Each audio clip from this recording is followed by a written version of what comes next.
Welcome to The Purposeful Banker, the podcast brought to you by Q2, where we discuss the big topics on the minds of today's best bankers.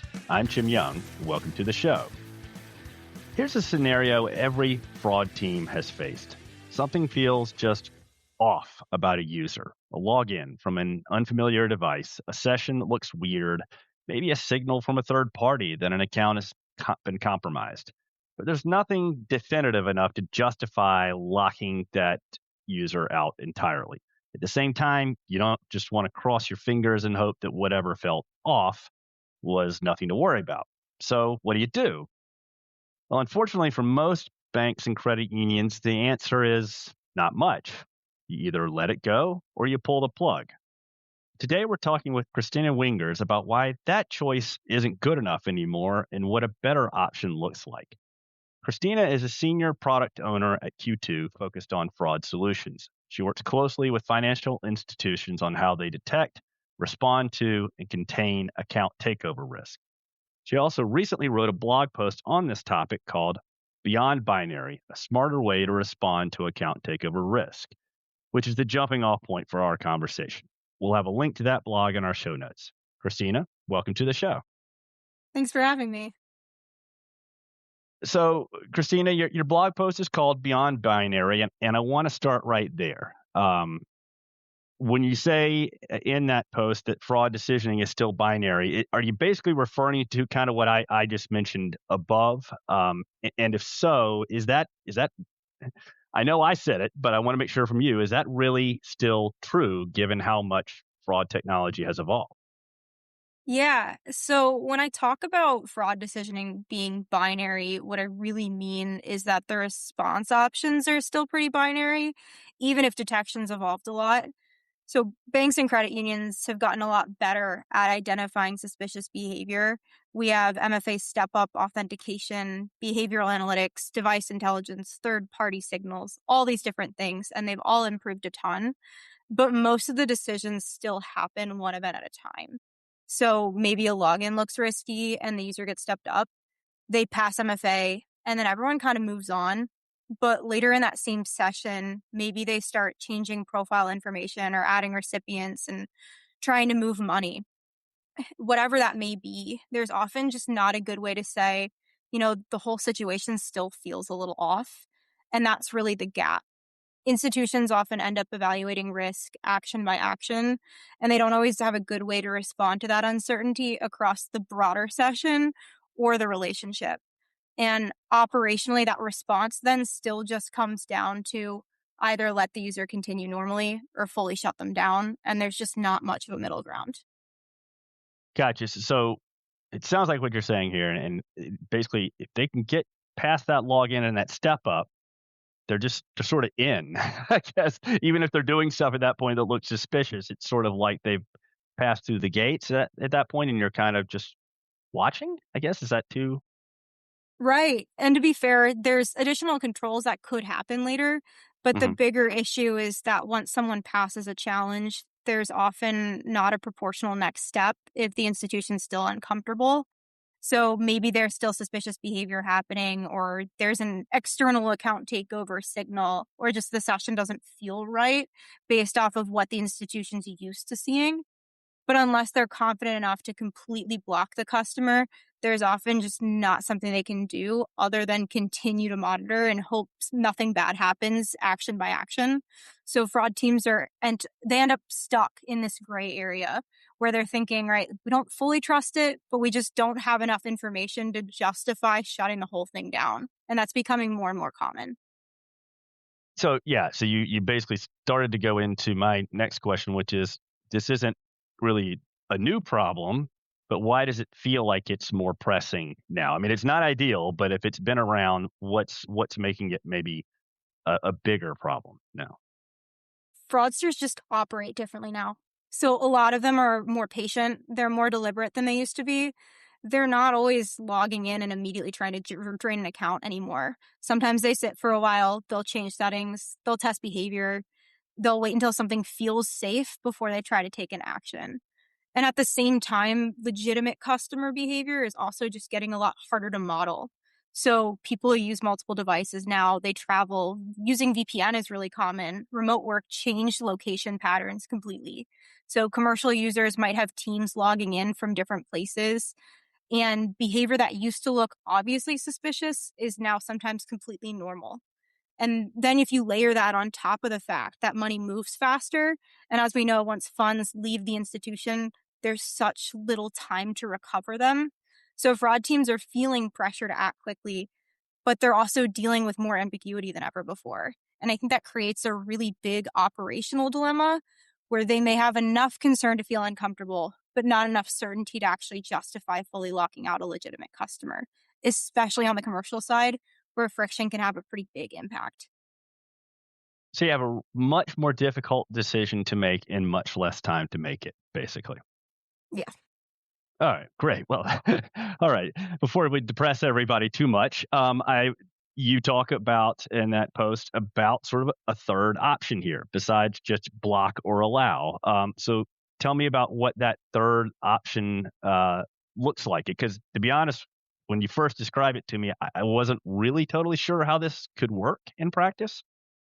Yeah, the idea is basically instead of making an all or nothing decision, you let the customer continue to access digital banking and you just temporarily control what they can do.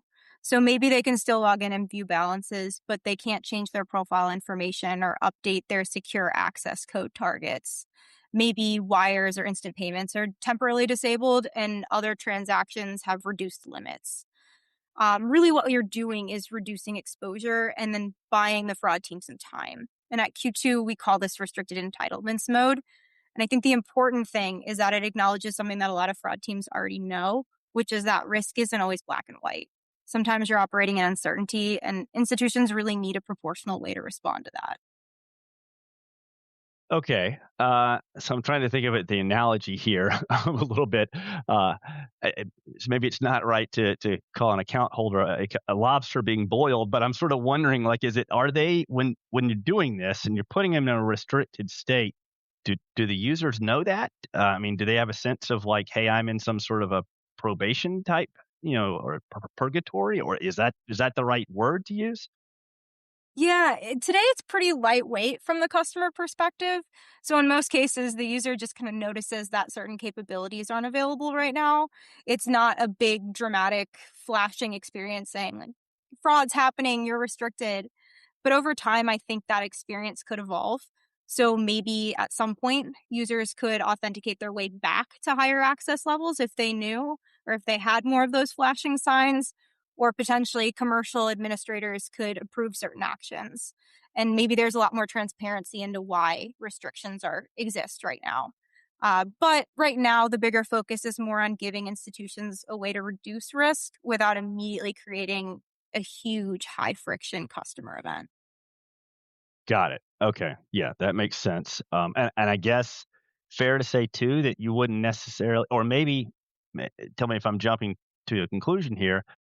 Is there a benefit too to maybe not tipping off the fraudster necessarily that you're investigating them? Yeah, I've heard it both ways. Sometimes, you may not want the fraudster to know, hey, we've noticed that you're doing these certain behaviors in this certain way, so that we continue to let them think that they're getting through when they're really not. Okay. All right. Um, okay. So I've got it conceptually. At least I think I've got it conceptually. But so let's maybe get into some more of the specifics. What are some of those sort of signals or situations that would lead a bank or a credit union to put someone into a restricted state rather than the typical sort of all or nothing response? Yeah, a lot of value comes from situations that are suspicious but not definitive. So, an example could be an external signal, like a Plaid account takeover alert saying that an account could have been linked somewhere that the customer didn't actually authorize. Another example is just unusual session behavior. So think multiple active sessions, impossible travel scenarios, or excessive navigation patterns, things like that. But the nuance here is that those signals in and of themselves don't necessarily mean fraud. So two sessions could really just be two spouses that have shared their credentials. Or excessive navigation, right? That could be somebody who logs in once a month and just forgot where things are and are just trying to get something done quickly. That's why this restricted state really matters, is the institution doesn't have to be completely certain before taking action because they can reduce their exposure while they figure out what's actually happening behind the scenes. And honestly, one of the most interesting use cases is new customers, because with new customers, the institution doesn't know enough to confidently model the behavior. They don't even have a baseline yet. Okay, yeah, and that one kind of, I know I said the phrase kind of like probationary, and I guess that's kind of a little bit of that, right? Is before we're going to let you do any and everything here, we kind of need to make sure you're legit, basically. Yep, exactly. Okay, let's talk a little bit about the operational side of this. For a bank or a credit union that wants to set up this restricted entitlements mode type thing, and is this something that is this a set it and forget it? How much is someone making a manual call on this sort of thing when they see this suspected suspicious behavior? I usually explain restricted entitlements mode as a containment layer and not a decisioning layer. It basically is the mechanism that applies restrictions, but the separate question is, who decides when somebody should actually enter that state? And that can come from a variety of different places, like you mentioned. It can be AI decision engines, user activity monitoring, third party platforms like Alloy, or even manual fraud operation teams. So, restricted entitlements mode could absolutely be applied manually today. A fraud analyst could go in, place somebody in a restricted state while they have time and create that time to investigate. But the real value comes when it's connected to a broader fraud ecosystem where those decisions can happen automatically and proportionally based on risk. So, think restricted entitlements mode as more of a holding room.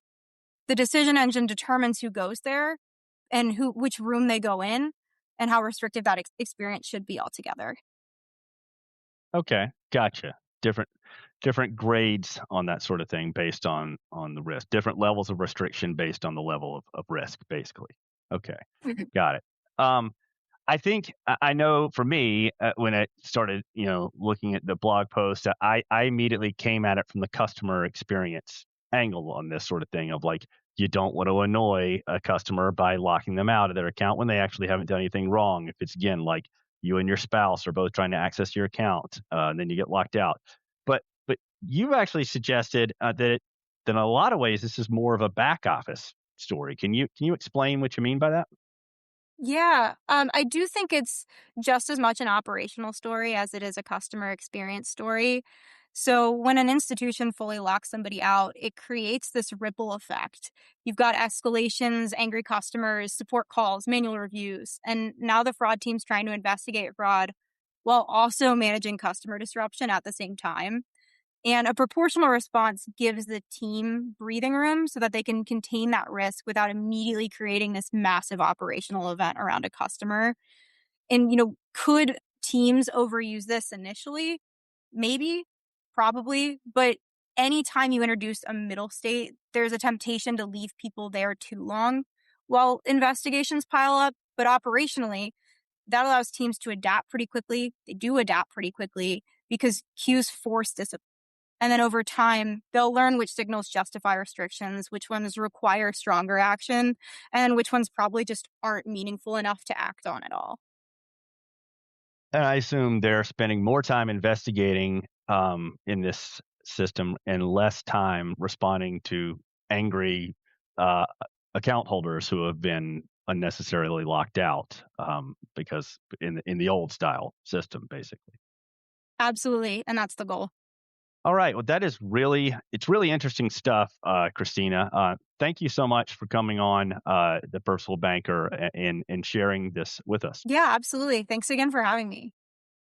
And just a reminder that the post that sort of the basis, the foundation of this conversation that we just had with Christina is called Beyond Binary, a smarter way to respond to account takeover risk. It's on q2.com/blog. Again, we'll have a link to it in the show notes.